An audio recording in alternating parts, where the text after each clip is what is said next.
কি সমস্যা, বোতল কি লেগে ফেরত নিয়ে আসছেন এটা বলেন তো একটু।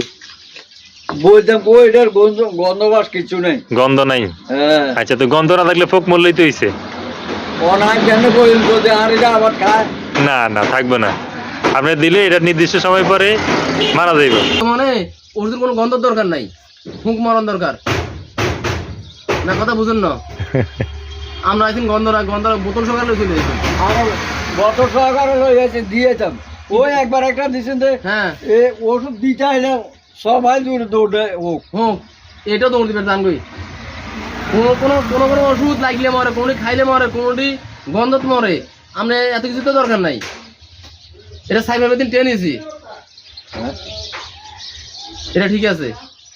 শোনেন, কিছু পোকা, কিছু কীটনাশকের গন্ধ আছে, কিছু কীটনাশকের গন্ধ নাই, কিছু পচার ওষুধের গন্ধ আছে, বেশিরভাগ পচার ওষুধের গন্ধ নাই।